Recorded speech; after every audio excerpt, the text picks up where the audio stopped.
नमस्कार दोस्तों, स्टडी 91 पर आप सबका हार्दिक स्वागत अभिनंदन है। सभी लोग जल्दी से फटाफट लाइव आ जाइए और शानदार महत्वपूर्ण प्रश्नों की श्रृंखला को देखिए, ठीक ना। एकदम जबरदस्त तरीके से, शानदार तरीके से आप सब श्रृंखला को देखते चलिए।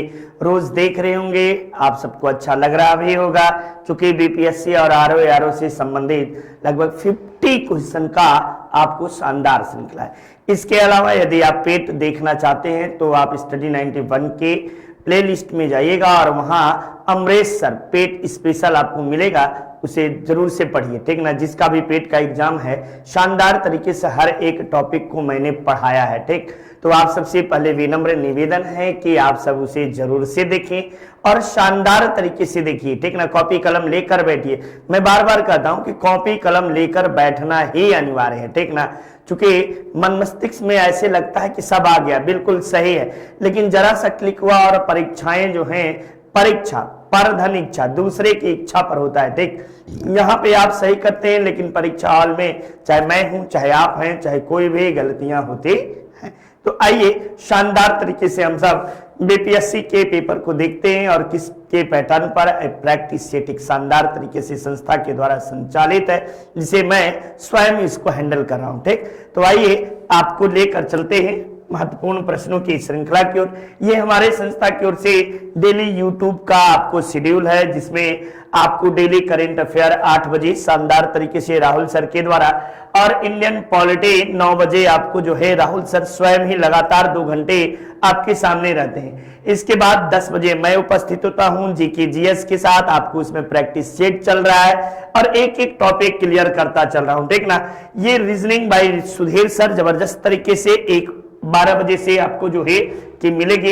1 बजे से जागर फे भाई सतीश सर, आपको जो है मैथ्स 3 बजे AK गुप्ता सर, साइंस आशीष सर, आशीष पांडे सर, और आपको संस्कृत जो है डॉक्टर पंकज मिश्रा सर के द्वारा मिल रहा है। तो जो भी आप सब, हमारी संस्था हर एक चीज आपको उपलब्ध है और सभी लोग अपने अपने विषय के जबरदस्त विशेषज्ञ हैं, ठीक ना। तो एक बार जरूर संस्था के साथ जुड़े और क्लास को लाइक और शेयर करना भी बिल्कुल नहीं भूलें। साथ ही साथ हमारी संस्था की ओर से यूपी SSSC पेट का कोर्स भी लॉन्च किया गया है और ये सब आपके लिए, ये मॉक टेस्ट है, ठीक ना। ये मॉक टेस्ट है और आप इसे परिचित कर सकते हैं। इसकी भी कीमत आपको जो है कि काफी सस्ते में, जो आपको वीडियो की क्लास की कीमत है वही इसकी भी है, ठीक ना। 15 मॉक टेस्ट आपको जो है 25 सिलेक्शन टेस्ट पेपर के साथ और 3000 मोस्ट इंपॉर्टेंट क्विज, ये सारी चीजें हमारी संस्था की ओर से संचालित है। वीडियो सॉल्यूशन मिलेगा, डाउट क्लियरिंग सेशन मिलेगा, ठीक। तो एकदम जबरदस्त तरीके से आप अपने तैयारी को जारी रखें और उम्मीद यही करते हैं कि आप सब जबरदस्त तरीके से पढ़ रहे होंगे, ठीक ना। तो एकदम शानदार तरीके से यदि किसी तरह की कोई दिक्कत आती है तो 7007734525 पे आप संपर्क भी कर सकते हैं। देखिए, जीएनपी से एनएनपी निकालने के लिए आपको इसमें क्या किया जाता है? ह्रास को घटाया जाता है, या ब्याज को घटाया जाता है, या कर को घटाया जाता है, या इमदाद को घटाया जाता है, ठीक। बड़ा इकोनॉमिक्स का ये आपको दूसरा चैप्टर है, जीडीपी, एनएनपी, आपको जीएनपी, ठीक ना। तो जीडीपी जिसे ग्रॉस नेशनल प्रोडक्ट के नाम से जानते हैं और एनएनपी का मतलब होता है नेट नेशनल प्रोडक्ट, ठीक ना। तो आप करते क्या है कि एनएनपी निकालने के लिए, ये देखिए, एनएनपी निकालने के लिए एनएनपी, ठीक, एनएनपी निकालने के लिए हम सब करते क्या है, तो एनएनपी निकालने के लिए जो है बराबर जीडीपी, ये देखिए जीडीपी माइनस डेप्रिसिएशन, एक मिनट, यानी ह्रास कर लो, ह्रास, डेप्रिसिएशन को इसमें आपको घटा दिया जाता है, ठीक ना। तो क्या करेंगे, ह्रास को घटाएंगे, यही आपको जो है ह्रास आखिर होता क्या है? तो ह्रास बेटा जो है वस्तुओं एवं सेवाओं के उत्पादन में प्रयुक्त होने वाले साधनों के आपको जो है कि मूल्यों के होने वाली गिरावट को डेप्रिसिएशन कहते हैं। सिंपल भाषा में आप ऐसे कह सकते हैं कि यदि मान लो कोई भी प्रोडक्ट बेटे हम प्रोडक्शन कर रहे हैं, ठीक ना, जैसे मान लीजिए ये मोबाइल है, सामान्य सा एग्जांपल, ठीक, मोबाइल की वैल्यू क्या होगा, हम इसका इस्तेमाल पढ़ने में कर रहे हैं, हम इसको जब खरीदे थे तो इसकी कीमत कितनी थी, 10,000 15,000 होगी, लेकिन जब अगर सेकेंड हैंड में बेचेंगे तो इस कितने का बिकेगा, इसकी दाम 4,000 3,000 5,000 यही बिकेगा। तो क्या हुआ, वस्तु की कीमत में या सेवा में जो होती है वो गिरावट दर्ज की जाती है, डेप्रिसिएशन इसे ही कहते हैं, मूल्य ह्रास इसे ही कहा जाता है। तो शानदार तरीके से आप जान लीजिए कि जब किसी वस्तु के या सेवाओं के जो इस्तेमाल करते हैं और इस्तेमाल करने के उपरांत उसमें जो गिरावट दर्ज की जाती है उसे ही आपको जो ह्रास या मूल्य ह्रास, इसे मूल्य ह्रास के नाम से भी, मूल्य डेप्रिसिएशन के नाम से भी, वैल्यू डेप्रिसिएशन भी कहते हैं, ठीक ना। चलिए नेक्स्ट देखिए, भारतीय अर्थव्यवस्था में के उदारीकरण का अग्रदूत किसे कहा जाता है?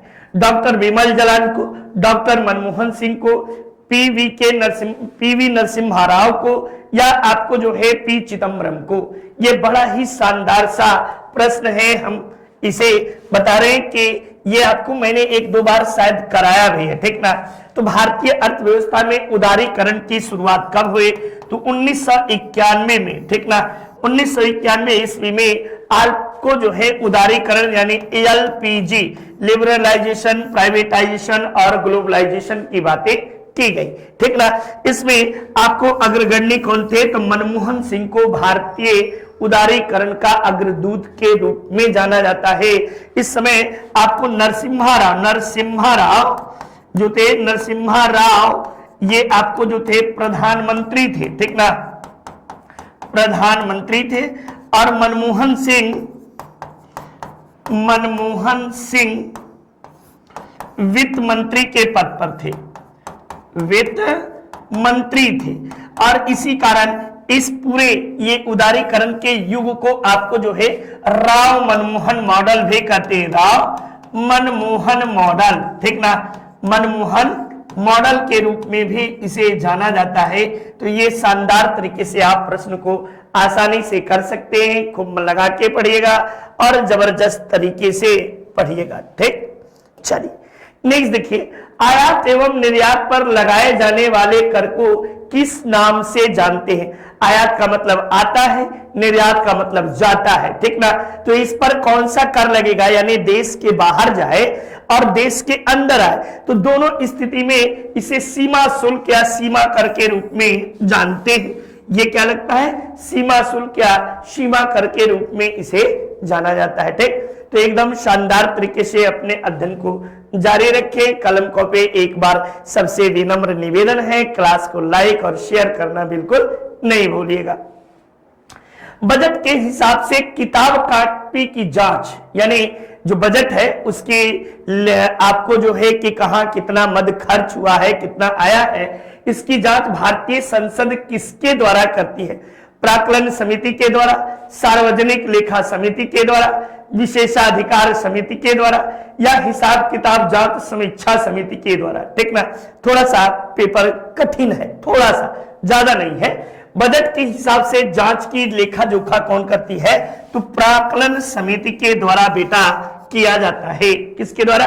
प्राक्कलन समिति के द्वारा किया जाता है। प्राक्कलन समिति जो है संसद की सबसे बड़ी समिति है, ठीक ना, संसद की सबसे बड़ी समिति, सबसे बड़ी समिति, ये भी आप याद रखिए। और इसमें सदस्यों की संख्या कितनी होती है? तो सदस्यों की संख्या 30 है, के संख्या 30 होती है, याद रखिए 30 होती है। और सभी सदस्य लोकसभा के होते हैं, सभी सदस्य लोकसभा के होते हैं। और इसका गठन कौन करता है? इसके अध्यक्ष का चयन कौन करता है? लोकसभा के। तो इसका चयन जो है लोकसभा अध्यक्ष के द्वारा आपको जो है विपक्ष के व्यक्ति को ही इसका अध्यक्ष के रूप में चयन किया जाता है। ये एक वर्षीय समिति होती है और हर वर्ष इस समिति को बदला जाता है, ठीक ना। तो ये बातें भी प्राक्कलन समिति से संबंधित चीजें हैं। चलिए नेक्स्ट देखिए, अगले प्रश्न को देखते हैं। ब्रेटन वुड्स सम्मेलन में किन दो संस्थाओं की स्थापना की गई? IMF की या IBRD यानी विश्व बैंक, ऐसे भी कह सकते हो विश्व बैंक, ठीक ना, विश्व बैंक IBRD या संयुक्त राष्ट्र WTO। तो बता दीजिए आप सब जो है ये सिविल में पूछा है, ठीक ना, ये IS में प्रश्न पूछा है और बहुत सा प्रश्न ऐसा होता है हर एक परीक्षाओं में कि कुछ इजी प्रकार के प्रश्न दिए जाते हैं, ठीक ना। तो ये आपको जो है IMF इंटरनेशनल मॉनेटरी फंड और आपको वर्ल्ड बैंक, इन दोनों को मिलाकर जो है संस्था, ये आपको ब्रेटन वुड्स सम्मेलन में इसे जो है शामिल किया गया। नेक्स्ट देखिए, अगले प्रश्न की ओर चलते हैं। एशियाई दक्षिण एशियाई सहयोग संगठन, जिसे सार्क कहते हैं, south Asian association for regional cooperation, ठीक ना, इसकी स्थापना पूछ रहा है कि कब हुई? तो इसकी स्थापना बेटा 1985 ईस्वी में हुई और इसका मुख्यालय कहाँ है? तो इसका मुख्यालय आपको जो है काठमांडू में, काठमांडू में आपको इसका मुख्यालय है, ये याद रखिएगा, काठमांडू मुख्यालय है, ठीक। इसमें भारत, पाकिस्तान, अफगानिस्तान, नेपाल, भूटान, आपको जो है म्यांमार, ये सभी देश जो है, बांग्लादेश, ये सभी इसमें शामिल हैं, ठीक ना। चलिए 8 देश हैं कुल। निम्नलिखित राष्ट्रों में से एक ब्रिक्स का सबसे अंतिम सम्मिलित किया गया था। वैसे 2006 ईस्वी में ब्रिक स्थापना हुआ, BRIC, ब्रिक, ये ब्रिक था और बाद में ये 2006 में आया, ठीक ना, 6 में, और BRICS, ये ब्रिक्स 2009 में, ठीक ना, ये याद रखिएगा। तो अंतिम देश साउथ अफ्रीका, B से ब्राजील, और R से रूस, I से इंडिया, C से चाइना, चीन और साउथ अफ्रीका, ठीक, साउथ अफ्रीका, ये आपको बातें हैं। तब इस बार आपको 2021 की अध्यक्षता कौन कर रहा है? चीन कर रहा है। अगला कौन करेगा? तो फिर आपको जो है साउथ अफ्रीका करेगा। सीक्वेंस में अध्यक्षता भी करते हैं, याद रखिएगा, ठीक ना।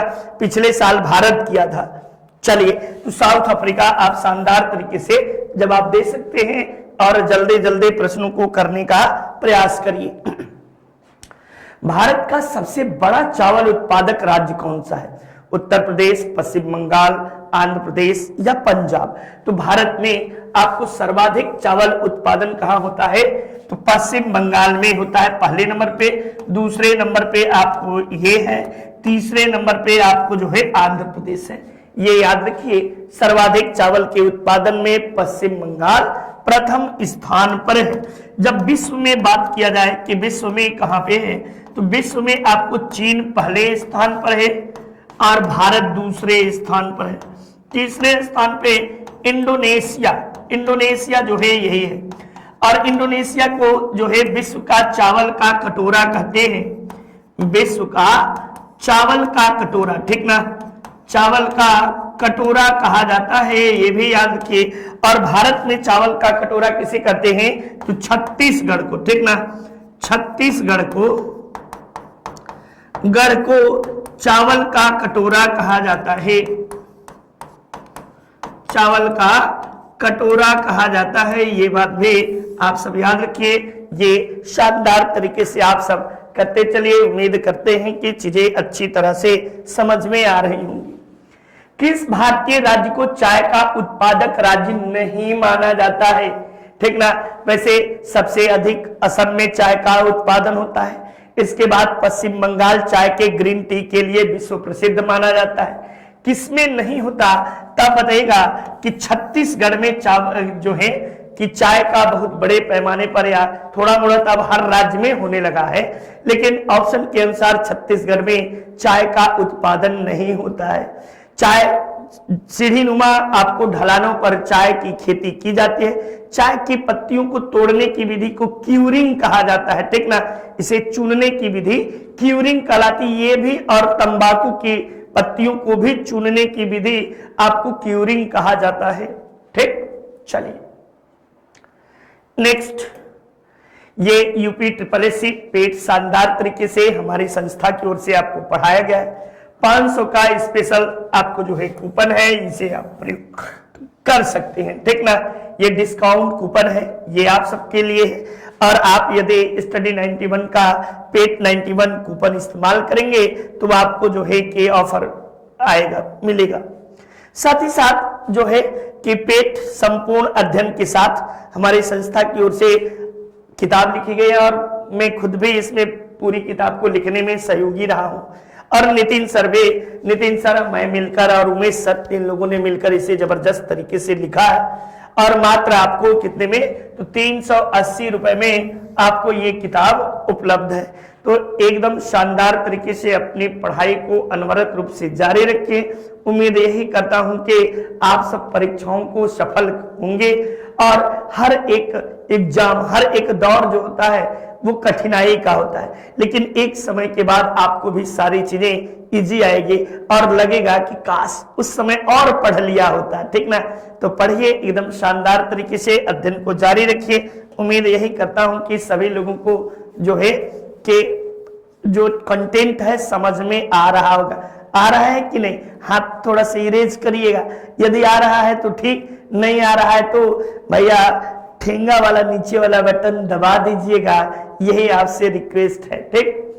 भारत के किस राज्य में सबसे अधिक कॉफी उगाई जाती है, तो भारत में सबसे अधिक कॉफी के उत्पादन में कर्नाटक पहले स्थान पर है, और लगभग भारत का 60% से अधिक कॉफी का उत्पादन जो है कर्नाटक करता है। वहीं विश्व में ब्राजील जो है विश्व में कहवा के उत्पादन में ठीक ना, कहवा के उत्पादन में ब्राजील विश्व में पहले स्थान पर है। ये आपको जो है लाल मिट्टी में, ये जो है कॉफी और कहवा जो है ये लाल मिट्टी में ज्यादा अच्छा से उगाया जाता है, ये बात भी आप सब याद रखिए, ठीक। नेक्स्ट देखो बेटा, निम्नलिखित में से कौन सा शहर अंगूरों के पैदावार के लिए प्रसिद्ध है? नासिक है, नागपुर है, सोलापुर है या उज्जैन है? तो अंगूर सबसे बेटा ज्यादा कहां होते हैं? नासिक में, ठीक ना। और आपको जो है अंगूर अनुसंधान संस्थान कहाँ है, ये कमेंट बॉक्स में आप लोग बताएंगे। क्योंकि पेट में मैंने अनुसंधान में हर एक अनार बताया हूं, आपको कपास बताया हूं, गन्ना बताया हूं, जूट बताया हूं, सब एक लाइन से, केला बताया हूं, सब एक लाइन से बताया हूं।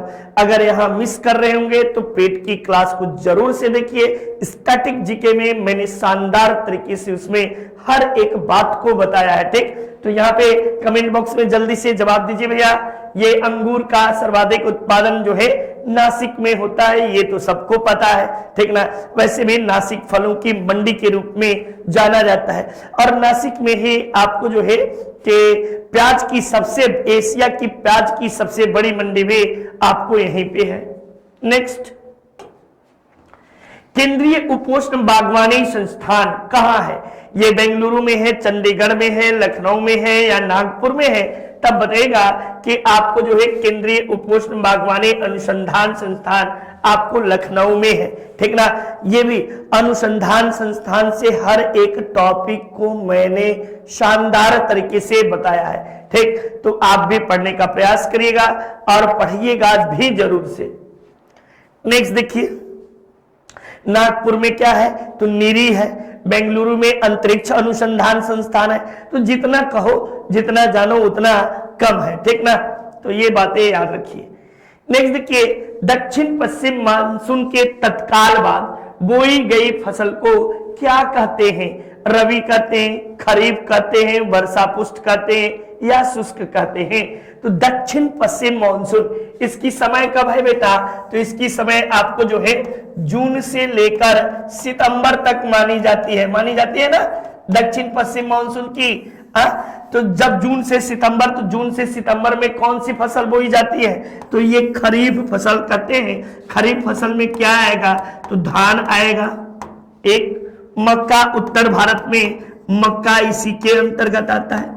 इसी के अंतर्गत ज्वार आता है, बाजरा आता है, ठीक ना, बाजरा आता है।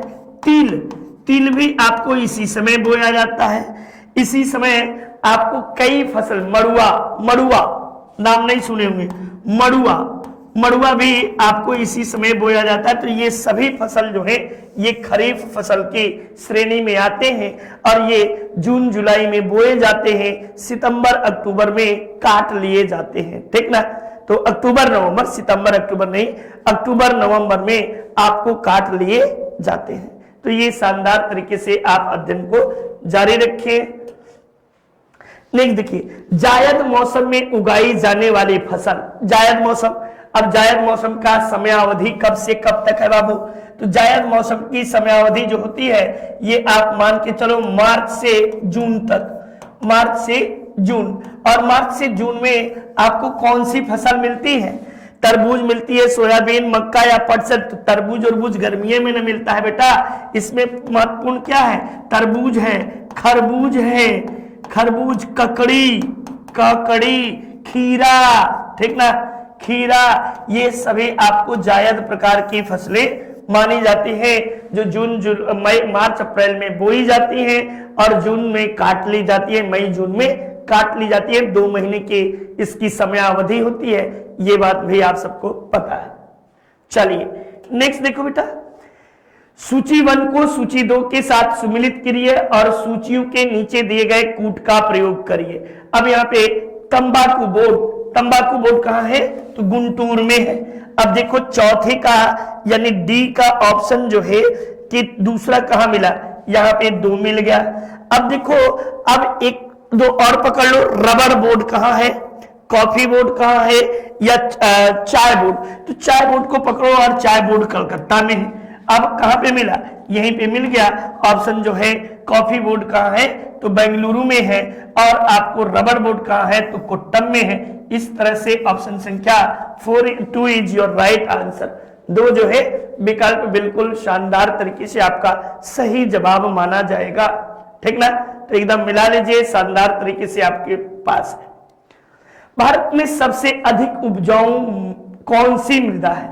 लाल मृदा, काली मृदा, जलोढ़ मिट्टी या आपको चूनेदार मिट्टी? वैसे आपको जो है सबसे अधिक मात्रा में जो पाई जाती है वो जलोढ़ मृदा पाई जाती है। जलोढ़ मृदा का विस्तार जो है, इसका विस्तार जो है कहां है? तो इसका विस्तार आपको जो है लगभग भारतीय कृषि क्षेत्र के 43% भाग पर इसका विस्तार है, भाग पर। और इसके लिए गंगा, सिंधु नदी से लेकर, सिंधु से लेकर ब्रह्मपुत्र तक, ब्रह्मपुत्र नदी तक, ठीक ना।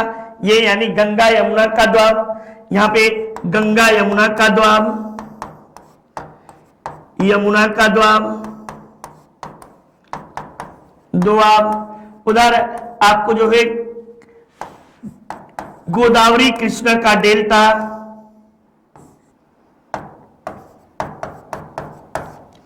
गोदावरी कृष्णा का डेल्टा का मैदान, ठीक ना। तो ये सभी आपको जो है ये माना जाता है। और यहाँ पे जलोढ़ मृदा में धान से लेकर सभी फसलें शानदार तरीके से उगाई जाती है। नेक्स्ट ये देखिए, तमिलनाडु के 2/3 क्षेत्र पर किस प्रकार की मिट्टी का विस्तार हुआ है? तो तमिलनाडु में आपको लाल मिट्टी पाई जाती है, काली मिट्टी पाई जाती है, या लेटेराइट या जलोढ़। तो तमिलनाडु के 2/3 क्षेत्रफल पर बेटा जल्दी से बताइए, कमेंट बॉक्स में जल्दी से आप सब बताइएगा कि कौन सी मिट्टी पाई जाती है। तो लाल मिट्टी तमिलनाडु में सबसे अधिक पाई जाती है, ठीक। यह भारत की दूसरा सबसे बड़ा मृदा वर्ग है, ठीक। भारत का दूसरा सबसे बड़ा मृदा वर्ग, बड़ा मृदा वर्ग माना जाता है। अंतरराष्ट्रीय जगत में इसे टेरा रोसा कहते हैं, ठीक ना। अंतरराष्ट्रीय जगत में टेरा रोसा कहा जाता है, ये याद रखिएगा। साथ ही साथ आपको ये सर्वाधिक कहां पाया जाता है, तो सर्वाधिक ब्राजील में पाया जाता है, ब्राजील में। इसमें लाल रंग क्यों होता है, लौह ऑक्साइड की उपस्थिति के कारण लाल रंग होता है, ठीक ना। लौह ऑक्साइड की उपस्थिति के कारण लाल रंग होता है, ये आप याद रखिए, लौह रंग होता है, ठीक। तो ये शानदार तरीके से आप सब पढ़ते चलिए, देखते चलिए।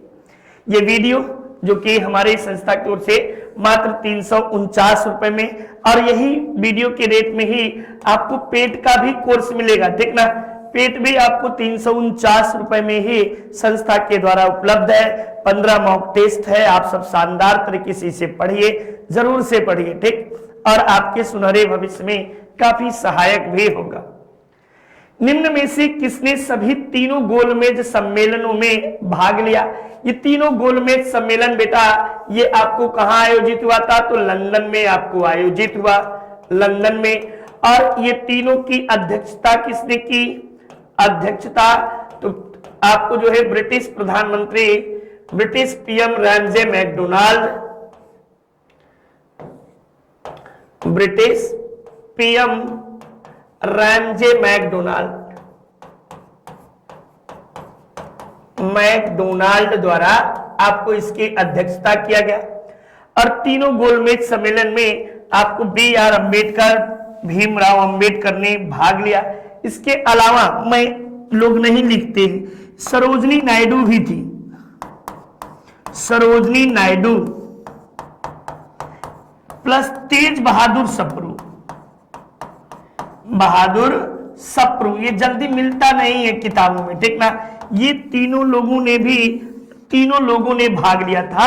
और इसका आयोजन आपको जो है 1930 से लेकर 32 तक आपको आयोजन हुआ था, ठीक। 30 में, 31 में और 32 में तीनों आपको जो है आयोजन हुआ था। चलिए, और दूसरे गोलमेज सम्मेलन में महात्मा गांधी ने कांग्रेस की ओर से भाग लिया था। जवाहरलाल नेहरू के नेतृत्व में आपको मुस्लिम लीग अंतरिम सरकार में कब शामिल हुई, तो अंतरिम सरकार की घोषणा कब की गई थी बेटा, घोषणा बेटा 24 अगस्त 1946 ईस्वी को की गई, ठीक ना। यही देख लेना, ये घोषणा है। और इसके बाद आपको शपथ कब लिया गया या गठन कब हुआ, तो 2 सितंबर 1946 को। और 24 अक्टूबर को मुस्लिम लीग भी शामिल हो गई, मुस्लिम लीग शामिल। प्रारंभ में तो विरोध किए थे, बाद में शामिल हुए। ये आपको जो है कि 24 अक्टूबर 1946 ईस्वी को ये भी शामिल हो गए। तो इस तरह से आप जो है कह सकते हैं 24 अक्टूबर 1946 ईस्वी को यहाँ पे शामिल होते हैं, ठीक। चलिए नेक्स्ट अगले प्रश्न की ओर चलते हैं। बलदेव सिंह अंतरिम सरकार के स्वतंत्र भारत की पहली सरकार में क्या थे, यानी किस पद पर बलदेव सिंह थे, तो आप बता दीजिएगा। अर्थ मंत्री लियाकत अली थे, क्या थे, लियाकत अली अर्थ मंत्री के पद पर थे। और आपको जो है कि यहीं पे आप बता सकते हैं, आपको जो है कि शिक्षा मंत्री के रूप में राजगोपालाचारी थे, राजगोपालाचारी। अब बचे 2, तो अब तो सबको याद होगा कि बलदेव सिंह रक्षा मंत्री के रूप में थे, और आपको आसफ अली रेल मंत्री थे। आसफ अली बाद में रेल मंत्री बदल जाते हैं, ठीक ना, याद होना चाहिए। बाद में शिक्षा मंत्री, रेल मंत्री सब बदल जाते हैं, लेकिन रक्षा मंत्री बलदेव सिंह ही उस आजादी के बाद की सरकार में ही भी रहते हैं, ठीक ना। नेक्स्ट देखिए, किसने घोषणा की थी कि 30 जून 1948 तक ब्रिटिशों द्वारा, ठीक ना, ब्रिटिशों द्वारा आपको भारत को स्वतंत्रता प्रदान कर दी जाएगी। तो ये 30 जून 1948 तक ये ब्रिटेन की पार्लियामेंट में आपको जो निम्न सदन है रिप्रेजेंटेटिव हाउस, ठीक ना, यहाँ पे क्लेमेंट एटली के द्वारा जो है ये घोषणा किया जाता है। क्लेमेंट एटली ये कहते हैं कि 30 जून 1948 तक भारत को अंग्रेज जो है छोड़कर चले जाएंगे, लेकिन उसके पूर्व ही आपको जो है कि 15 अगस्त 1947 ईस्वी को ही भारत आजाद हो जाता है और आपको भारत और पाकिस्तान नामक दो राष्ट्र का अलग से जो है गठन होता है। ठीक, नेक्स्ट देखिए लॉर्ड डलहौजी की विलय नीति। ये लॉर्ड डलहौजी की विलय नीति, इसे डॉक्ट्रिन ऑफ लैप्स भी कहते हैं, गोद निषेध सिद्धांत या हड़प नीति के नाम से भी जाना जाता है। और ये आपको चालू कब किया था? तो 1848 ईस्वी में आपको जो है 48 ईस्वी में इसके शुरुआत की गई थी। और इसका पहला शिकार सतारा था और अंतिम शिकार कौन था? तो Awadh.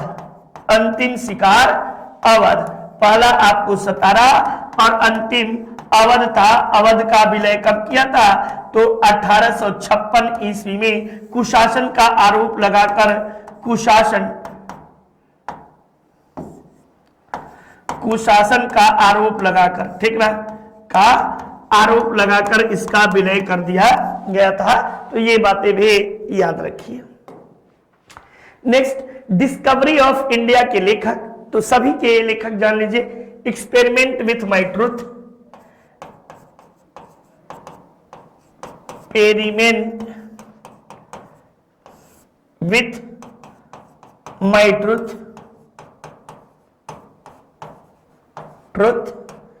Jawaharlal Nehru discovery of India, glimpses of the world history भी विश्व इतिहास की झलक, बाल गंगाधर तिलक, इनके द्वारा आपको जो है गीता रहस्यम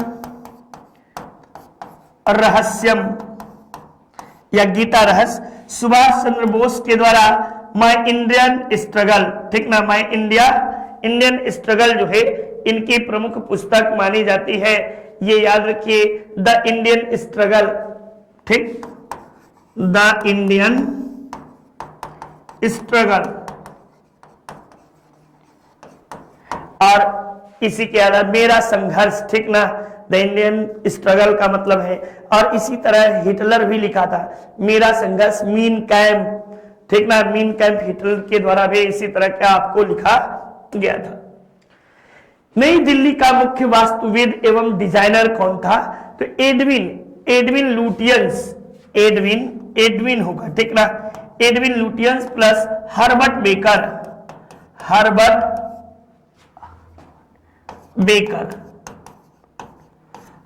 बेकर, ये दोनों ने दिल्ली का मुख्य वास्तुविद एवं डिजाइनर थे। इनके द्वारा आपको जो है संसद भवन का निर्माण, इन्हीं के द्वारा आपको राष्ट्रपति भवन जिसे रायसीना कहते हैं, या रायसीना, ये रायसीना हिल्स पहाड़ी पर स्थित है, इसीलिए इसे रायसीना कहते हैं। राष्ट्रपति निवास को रायसीना के नाम से भी जाना जाता है। एडविन लुटियंस और हर्बर्ट बेकर के द्वारा आपको जो है बसाया गया था। अंग्रेजों के विरुद्ध खान अब्दुल गफार खान द्वारा प्रारंभ किए गए आंदोलन का क्या नाम था? तो खान अब्दुल गफार खान, जिन्हें हम सब सीमांत गांधी के नाम से भी जानते हैं, क्या कहते हैं? सीमांत गांधी, या इन्हें फ्रंटियर गांधी भी बोलते हैं, ठीक ना, फ्रंटियर गांधी के नाम से इन्हें जानते हैं। और इनके द्वारा लाल कुर्ती या खुदाई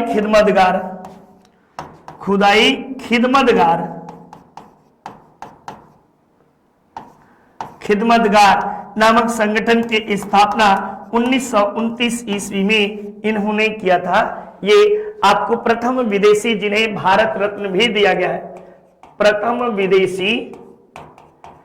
विदेशी जिसे भारत रत्न दिया गया, भारत रत्न दिया गया। ये बात भी आप सब याद रखिए, ये शानदार तरीके से। नेक्स्ट देखो बेटा, ये यूपी पुलिस कांस्टेबल का बैच शानदार तरीके से हमारी संस्था की ओर से पढ़ाया गया है। इसे आप परचेज कर सकते हैं और खूब मन लगा के पढ़िएगा भी। ये आपको जो है 500 से अधिक वीडियो क्लासेस है, चैप्टर वाइज टेस्ट सीरीज है, पीडीएफ मटेरियल है। और यदि किसी तरह की कोई भी दिक्कत होती है तो आप 7007734525 पर संपर्क कर सकते हैं। इसके अलावा हिंदी नितिन सर के द्वारा शानदार तरीके से 249 रुपए में आपको श्रृंखला मिलेगी, ठीक ना। मॉक टेस्ट भी, पेट का मॉक टेस्ट भी और वीडियो का मॉक टेस्ट, दोनों टेस्ट जो है सीरीज हमारी संस्था की ओर से आप सबको जारी कर दिया गया है। जो भी मॉक टेस्ट देना चाहता है वो परचेज कर सकता है। नेक्स्ट, कौन सा युद्ध अकबर और रानी दुर्गावती के बीच लड़ा गया? गुजरात का युद्ध, बक्सर का युद्ध, हल्दी घाटी का युद्ध? तो भैया बक्सर का युद्ध तो होगा नहीं, हल्दी घाटी का युद्ध होगा नहीं, मांडला का युद्ध कह सकते हैं क्योंकि वो मांडला की आपको थी। मांडला का युद्ध जो है ये कह सकते हैं। लेकिन सच बताएं आप सबको जो है कि रानी दुर्गावती के बीच लड़ा गया युद्ध कौन सा था, तब आप इसे जो है कि मांडला का युद्ध कब लड़ा गया था? 1564 ईस्वी में लड़ा गया था। रानी दुर्गावती भूखे प्यासे रहते हुए भी जबरदस्त तरीके से सामना करती हैं और इनके पति का नाम बाज बहादुर था, ठीक ना, जो कि 1562 ईस्वी में मालवा पर जो है अकबर के द्वारा आक्रमण कर दिया जाता है और बाज बहादुर जो है पराजित होते हैं। बाज बहादुर की आज भी आपको जो है कब्र जो है ये आपको कहां देखने को मिलेगा? तो उज्जैन में उनकी वीरता का प्रतीक मिलेगा। किस युद्ध के बाद हुमायूं भारत छोड़ने पर मजबूर हो गया? कन्नौज या बेलग्राम का युद्ध, खंडवा का युद्ध, कालिंजर का युद्ध या चुनार का युद्ध? तो बताइएगा कि आपको कन्नौज या बेलग्राम का युद्ध जो है इसी युद्ध के बाद जो है कि हुमायूं को भारत छोड़ना पड़ा। ये युद्ध आपको कब लड़ा गया था? तो यह युद्ध 17 मई 1540 ईस्वी को हुआ था, ठीक ना, 17 मई 1540। और ये 1540 किसके बीच हुआ था? तो आपको जो है शेरशाह और हुमायूं के बीच, हुमायूं जिसमें शेरशाह पराजित हुआ, सॉरी हुमायूं जो है पराजित हुआ, पराजित, और शेरशाह विजयी हुआ, ठीक ना, विजयी। यहीं पे शेरशाह सूरी जो है शेरशाह की उपाधि धारण करता है, ये बात भी आप रखिए। और फिर भारत पर सूरवंश की स्थापना करता है, सूरवंश की स्थापना। बड़ी मार्मिक ढंग से इसकी कहानी है, कहानी बताने का समय नहीं रहता, नहीं तो क्या गजब की कहानी है। किस तरह से शेरशाह सूरी अपने दिमाग का प्रयोग करता है और अंततः बिना युद्ध किए बाबर को जो है हुमायूं को भारत से बाहर खदेड़ देता है। गजब की दिमाग का इस्तेमाल किया था, ठीक ना। कुछ व्यक्ति और घोड़ों को छोड़ युद्ध में इसके पास मात्र जो है 15,000 सैनिक थे, जबकि बाबर के हुमायूं के पास 40,000 से अधिक सैनिक थे। लेकिन 15,000 सैनिकों के बल पर इसने युद्ध को जीत लिया और अंत में हुमायूं जो था उसको 15 वर्षों तक, ये देखिए 40 से लेकर 1515 ईस्वी यानी 15 वर्षों तक निर्वासित जीवन व्यतीत करना पड़ता है। किस युद्ध के द्वारा विजयनगर साम्राज्य का अंत हो गया? तो विजयनगर साम्राज्य का अंत जो है तालीकोटा का युद्ध, सबको पता होगा। इसे राक्षस तांगड़ी का युद्ध भी, तांगड़ी का युद्ध भी कहते हैं, ठीक ना, का युद्ध भी इसे कहा जाता है। ये कब लड़ा गया था? तो सर आपको 1565 ईस्वी में यह युद्ध आपको लड़ा गया था। और इस युद्ध के समय विजयनगर का साम्राज्य का शासक कौन था? तो सदाशिव राय ये आपको साम्राज्य का शासक था। राम राय इसका मंत्री था। राम राय के कारण ही युद्ध हुआ, ठीक ना। ये युद्ध जो है दो लोगों के बीच हुआ, एक आपको जो है विजयनगर साम्राज्य, विजयनगर, और आपको जो है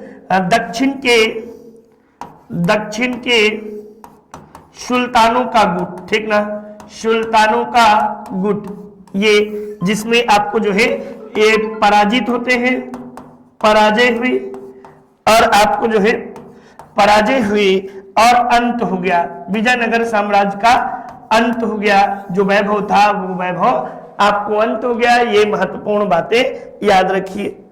नेक्स्ट देखिए, ये चिलियाना का युद्ध कब लड़ा गया?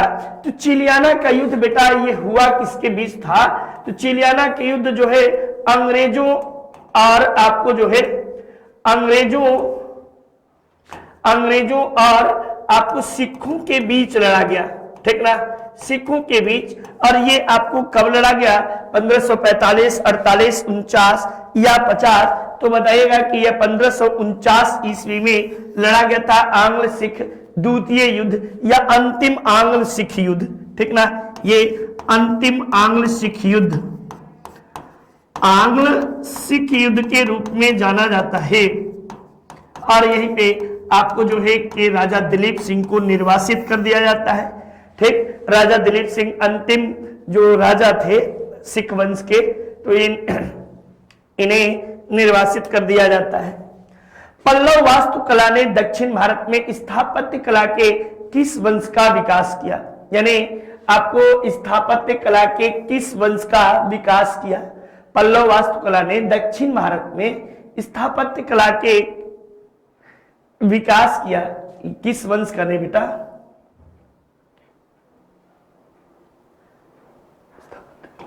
विकास किया, ये वंश हटा दो। पल्लव वास्तुकला ने दक्षिण भारत में स्थापत्य कला के विकास किया, किस प्रकार का? एकाश्म पूजागृह का या विशाल मंदिर का या मंडप का या उपयुक्त सभी? तो उपयुक्त सभी, ठीक ना। पल्लवों के काल में ही दक्षिण भारत में आपको जो है कि अलवार और नैनार संतों का जन्म होता है, ये बात भी आप याद रखिए। नेक्स्ट, एकाश्म मंदिर संबंधित है, तो एकाश्म मंदिर जो है ये किससे है? पल्लवों से संबंधित है, ठीक ना। पल्लवों से एकाश्म मंदिर किससे संबंधित है? तो पल्लवों से संबंधित है। ये अपने मन मस्तिष्क में, दिमाग में धसा लीजिए। कन्नड़ भाषा की प्रसिद्ध रचना कविराज मार्ग किसकी रचना है? और इसी रचना के आधार पर उसने कविराज मार्ग की उपाधि भी धारण की थी। वह कोई और नहीं अमोघ वर्ष प्रथम था, अमोघ वर्ष द्वितीय था, अमोघ वर्ष तृतीय था या सुब्रमण्यम भारती था। तब आप इसका जवाब क्या देंगे? तो आप बताइएगा कि अमोघ वर्ष प्रथम था। अमोघ वर्ष प्रथम जो था ये आपको गोविंद तृतीय का पुत्र था। किसका? गोविंद तृतीय का, ठीक ना, गोविंद तृतीय का पुत्र था। साथ ही साथ आपको जो है कि यह जैन मत का अनुयायी था, जैन मत का अनुयायी था, ये भी बात याद रखिए। और इसके अलावा ये जो है कि कविराज मार्ग की उपाधि धारण किया था, कविराज मार्ग की उपाधि इसके द्वारा धारण की जाती है। तो ये बातें आप सब याद रखिए शानदार तरीके से आप सबके लिए। नेक्स्ट, दक्षिण के शैव भक्तों को क्या कहा जाता है? ये नैनार, आयर, शाक्त या शैव। तो आपको नैनार जो है ये जो है नैनार कहे जाते हैं। और वैष्णव भक्त क्या कहते हैं? तो वैष्णव भक्त जो है ये अलवार कहते हैं। क्या कहते हैं? अलवार। ये सब बातें याद रखिए, ठीक ना। अलवार संतों की संख्या जो है, संतों की संख्या कितनी थी? संतों की संख्या 12 थी, ठीक ना, 12, ये भी याद रखिए। और नैनार संतों की संख्या कितनी थी? संतों की संख्या तो 63 थी, की संख्या आपको कितना थी? 63 थी। तो ये दोनों बातें आप जो है याद रखिए। ये आपको वैष्णव भक्त को अलवार कहा गया था। अंडाला नामक महिला को दक्षिण भारत का मीरा कहा जाता है। ये भी मैंने आप सबको बताया है कई बार और कई चीजें। ये देखिए यूपी SSSC पेट शानदार तरीके से हमारी संस्था की ओर से पढ़ाया गया है। आप इसे खूब मन लगा के पढ़िएगा, जबरदस्त तरीके से पढ़िए। और उम्मीद यही करते हैं कि आप सब पढ़ भी रहे होंगे। पेट 91 एक्स्ट्रा डिस्काउंट के लिए आप अप्लाई कर सकते हैं। और इसके अलावा super TET 5.0 new batch start है, वीडियो क्लासेस है, चैप्टर वाइज टेस्ट सीरीज है, PDF स्टडी मटेरियल भी है, ठीक। तो जबरदस्त तरीके से आप इस्तेमाल करिए और खूब मन लगा के पढ़िए। गौड़ीय संप्रदाय के संस्थापक कौन है? वल्लभाचार्य, माधवाचार्य, चैतन्य महाप्रभु, निम्बकाचार्य। तो गौड़ीय संप्रदाय के संस्थापक बेटा आपको चैतन्य महाप्रभु हैं। कौन है? चैतन्य महाप्रभु गौड़ीय संप्रदाय के संस्थापक माने जाते हैं। नेक्स्ट, संसद की लोक लेखा समिति के अध्यक्ष की नियुक्ति कौन करता है? लोक लेखा समिति, ये आपको जो है कि इसे प्राक्कलन समिति की जुड़वा बहन, समिति की जुड़वा बहन के नाम से भी आपको जाना जाता है। इसमें सदस्यों की संख्या कितनी है? तो सदस्यों की संख्या आपको जो है 22 होती है। 22 में 15 लोकसभा और 7 जो है राज्यसभा। ये 15 लोकसभा और 7 राज्यसभा, इसके अध्यक्ष की नियुक्ति लोकसभा के अध्यक्ष के द्वारा किया जाता है। ठीक ना? ये आपको जो है कैग की रिपोर्ट की जांच करता है। इसका मुख्य कार्य क्या है? सीएजी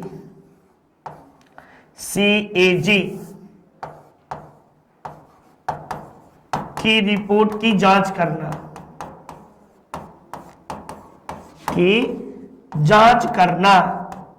इसका मुख्य कार्य है। ठीक ना? जांच करना आपको इसका मुख्य कार्य माना जाता है। तो ये बात भी आप याद रखिए। नेक्स्ट, अनुच्छेद 108 के तहत लोकसभा और राज्यसभा की संयुक्त बैठक आहूत कौन करता है? राष्ट्रपति द्वारा, लोकसभा अध्यक्ष द्वारा, प्रधानमंत्री द्वारा या राज्यसभा के अध्यक्ष द्वारा? तब बताएगा लोकसभा के स्पीकर के द्वारा आपको ये आपको राष्ट्रपति के द्वारा किया जाता है। लोकसभा के स्पीकर जो है 118(4) के तहत अध्यक्षता करते हैं। ठीक ना? अध्यक्षता करता है। ये याद रखिए, ये याद करने के प्रश्न है। और आप ये सभी प्रश्न, हर एक प्रश्न, चाहे सिविल हुआ, पीसीएस हुआ, आरओ हुआ, कहीं भी आप देखोगे तो हर एक परीक्षाओं में इस तरह के प्रश्न आप सबसे पूछे गए हैं। और जब आप घटना चक्र या कोई किताबों को उठाएंगे तो एक ही प्रश्न को 12 13 टाइप से पूछा गया है। ठीक ना? तो उन टाइप को आप एक जगह जान लो, चीजों को समझ लो, और उम्मीद करते हैं कि कहीं से कोई दिक्कत भी आप सबको नहीं आएगी। लोकसभा में किसी विधेयक को धन विधेयक के रूप में आपको जो है कि कौन प्रमाणित करता है? तो कोई विधेयक धन विधेयक है अथवा नहीं, इसका निर्णय राष्ट्रपति के द्वारा, वित्त मंत्री के द्वारा, प्रधानमंत्री के द्वारा या लोकसभा का अध्यक्ष करता है। तो धन विधेयक जो है इसका उल्लेख कहाँ है? अनुच्छेद 110 में है। ठीक ना? और आपको लोकसभा अध्यक्ष के द्वारा यह प्रमाणित किया जाता है कि कोई विधेयक धन विधेयक है अथवा नहीं। ये शायद अनुच्छेद 111 में आप चेक कर लीजिएगा, 111 में इस बात का जिक्र किया गया है। ये आप सबके लिए है कि इसे देख लेना इसे। ठीक ना? अनुच्छेद 111 इसे चेक कर लेना सब लोग। नेक्स्ट देखो, भारत के नियंत्रक एवं महालेखा परीक्षक की नियुक्ति कौन करता है? तो नियंत्रक एवं महालेखा परीक्षक, जिसे सीएजी कहते हैं, compiler and auditor general of India के नाम से कैग को जाना जाता है। इसका उल्लेख कहाँ है? तो भाग 5 में आपको किया गया है। ये आपको जो है कि इसका अनुच्छेद कितने में? तो 148 से लेकर 151 के बीच में आपको है। ठीक ना? और इसकी नियुक्ति आपको राष्ट्रपति के द्वारा किया जाता है।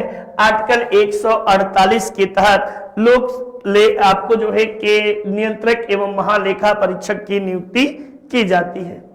ठीक। नेक्स्ट, लोकसभा के अध्यक्ष के वेतन एवं भत्तों का निर्धारण कौन करता है? राष्ट्रपति करता है, वेतन आयोग करता है, मंत्रिमंडल करता है या संसद करता है? ये किसके द्वारा किया जाता है? ठीक ना? ये आपको किसके द्वारा। और यदि पूछा जाए कि उपराष्ट्रपति का वेतन एवं भत्ता भी कौन निर्धारित करता है, तो भी आपको जवाब देना होगा। तो कौन करता है ये बताना है। तो संसद के द्वारा निर्धारित किया जाता है। और इसका भी वेतन वही होता है जो उपराष्ट्रपति का वेतन होता है। ठीक ना? इसका वेतन वही जो उपराष्ट्रपति का वेतन का वेतन। ऐसा क्यों? उपराष्ट्रपति के वेतन के बराबर क्यों दिया जाता है? तो उपराष्ट्रपति जो होता है उच्च सदन का पदेन सभापति होता है। उपराष्ट्रपति को उपराष्ट्रपति होने के नाते वेतन नहीं दिया जाता बेटा, बल्कि जो है उच्च सदन के सभापति होने के नाते उन्हें वेतन एवं भत्ते दिए जाते हैं, ये याद रखिए। इसी कारण आपको जो है लोकसभा के अध्यक्ष का वेतन भी आपको जो है जितना उपराष्ट्रपति का वेतन है उतने ही लोकसभा के अध्यक्ष का भी वेतन होता है।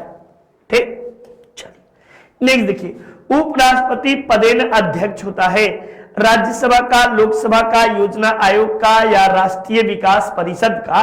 तो ये जो होता है ये आपको किसका उपाध्यक्ष होता है? अध्यक्ष होता है राज्यसभा का। और ये कहां से लिया गया है? तो यूएसए के संविधान से लिया गया है। ठीक ना, संविधान से लिया गया है, ये भी याद रखिए। और आपको जो है इसका उल्लेख किस में है? तो अनुच्छेद 64 में 64 में कहता है कि उपराष्ट्रपति राज्यसभा का पदेन सभापति होगा। एक्स ऑफिशियो की बातें की गई हैं। भारत के निम्नलिखित राष्ट्रपतियों में से कौन ट्रेड यूनियन आंदोलन, ठीक ना, ट्रेड यूनियन आंदोलन से संबंध रहे हैं? बीबी गिरी, फखरुद्दीन अली, जाकिर हुसैन या के.आर. नारायणन?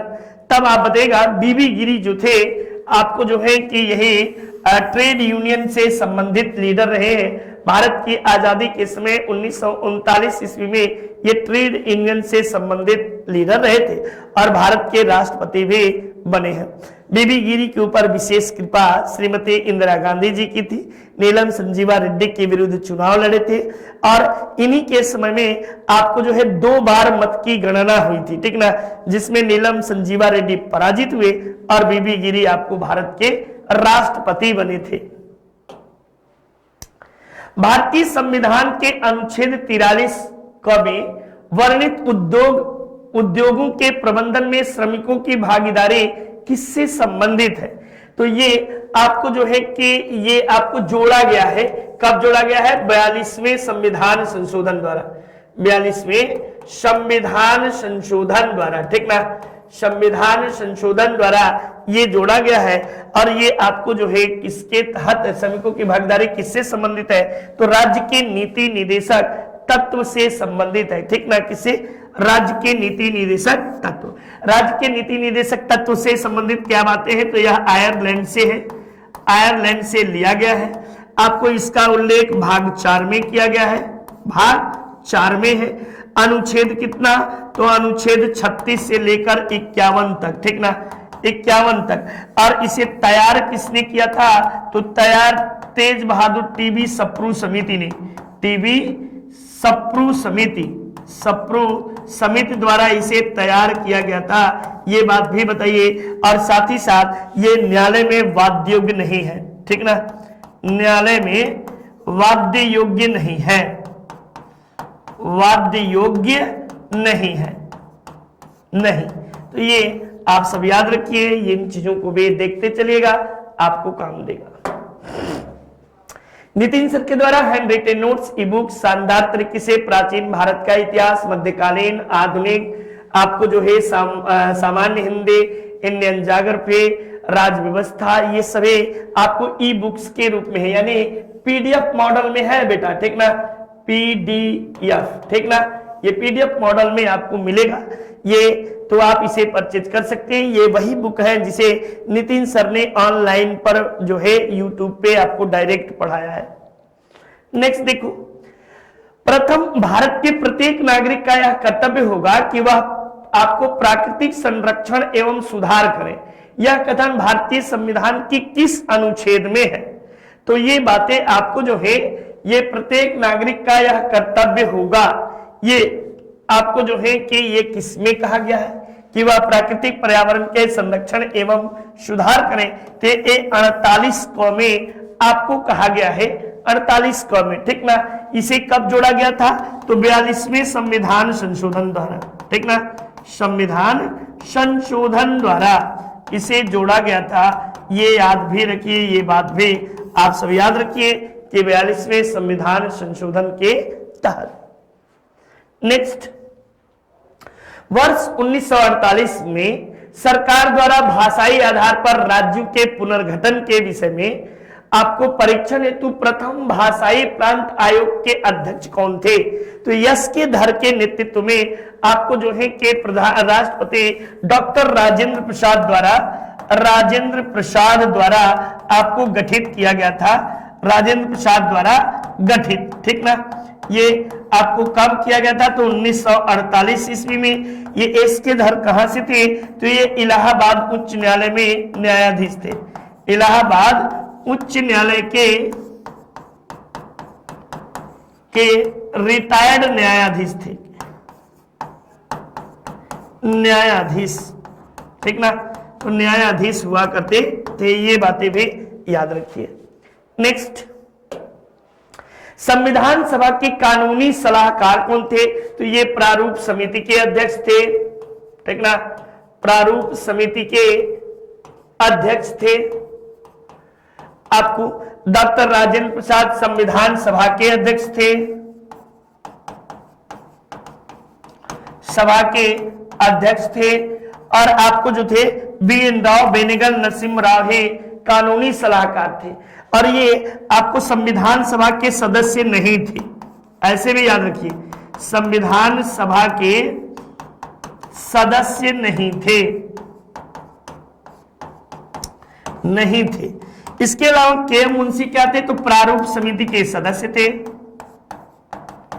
समिति के सदस्य थे, ठीक।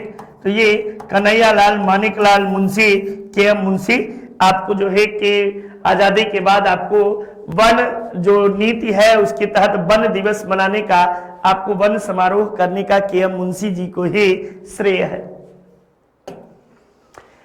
सूची 1 को सूची 2 से मिलान करना है। तो सूची 5 नागरिकता से संबंधित है, सूची 122 सर्वोच्च 124 उच्चतम न्यायालय से संबंधित है, आपको आपात से संबंधित है। तो 1 2 3 4 ऑप्शन संख्या क्रमशः आप मिला लीजिएगा। शानदार प्रश्न है और आप सब याद भी रखे रहिएगा, ठीक ना। तो शानदार तरीके से आप इसे देख सकते हैं, प्रश्न को कर सकते हैं। महाधिवक्ता का उल्लेख भारतीय संविधान के आपको जो है कि किस अनुच्छेद में किया गया है? तो अनुच्छेद 76 महान्यायवादी है, महान्यायवादी है, ठीक ना। और महाधिवक्ता जो है ये 165 में किया गया है। ये महाधिवक्ता कहां होते हैं? तो राज्यों में होते हैं, ठीक ना, राज्यों में। और इनकी नियुक्ति राज्यपाल द्वारा की जाती है, राज्यपाल द्वारा की जाती है नियुक्ति, ठीक ना, नियुक्ति, ये याद रखिए। और महान्यायवादी इनकी नियुक्ति राष्ट्रपति द्वारा किया जाता है।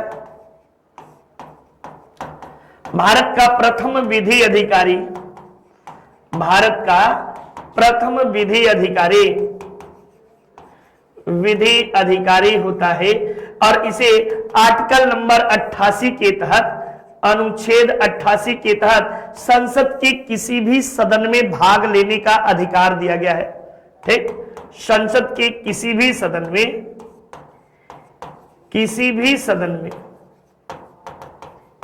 में भाग ले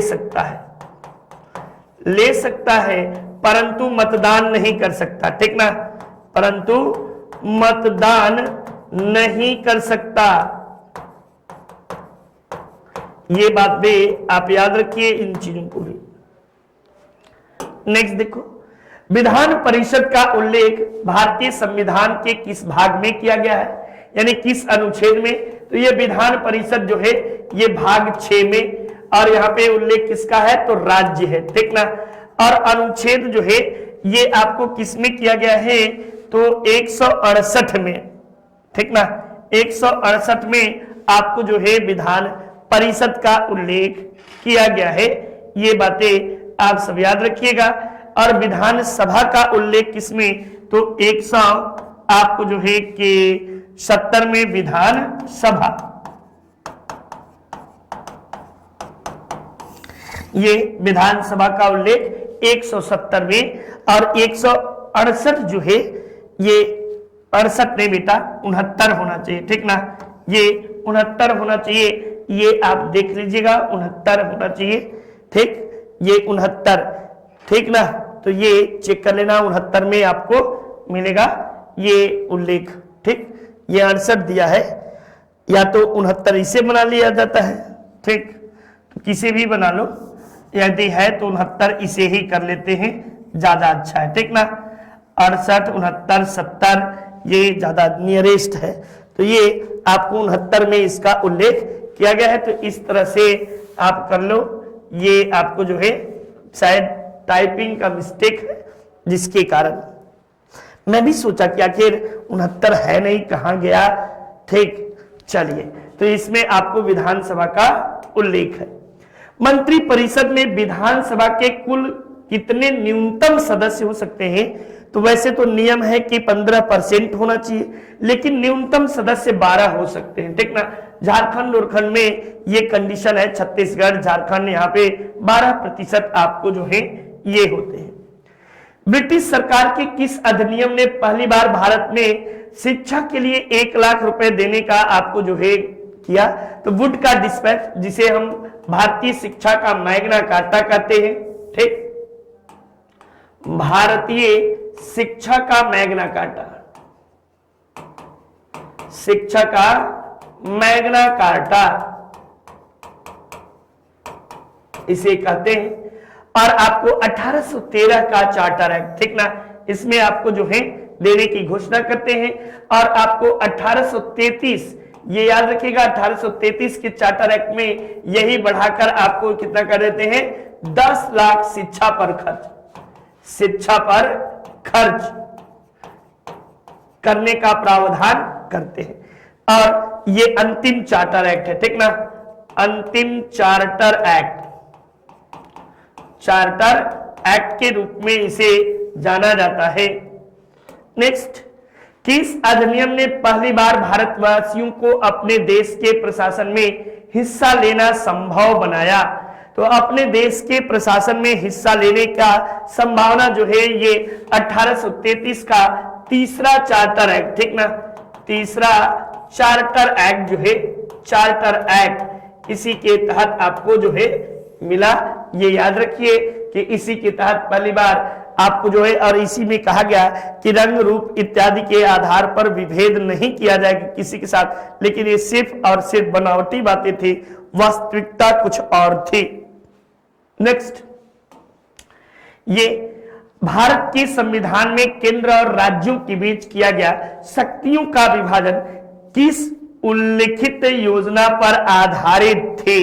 तो ये योजना आपको केंद्र और राज्य की शक्तियों का विभाजन, ये आपको पार्लियामेंट सुधार में है, मॉन्टेग्यू चेम्सफोर्ड सुधार, या भारत में भारतीय प्रशासन अधिनियम 1935 या भारतीय स्वतंत्रता अधिनियम 1935, तब बताएगा भारत शासन 1935 के तहत है। इसमें कई है, ठीक ना, केंद्र राज्य संबंध, केंद्र राज्य संबंध, केंद्र राज्य संबंध की बात है। इसे में राष्ट्रपति की आपको जो है कि विधायी शक्ति और राष्ट्रपति के अध्यादेश की शक्ति, देश की शक्ति, ये सभी बातें आपको जो है 1935 के अधिनियम से, भारतीय संविधान का सर्वाधिक भाग यहीं से लिया गया है। ये लाइन में याद रखिए, ठीक ना, भारतीय संविधान का सर्वाधिक भाग, ठीक, सर्वाधिक भाग ये कहां से लिया गया है? तो 1935 के अधिनियम से आपको लिया गया है।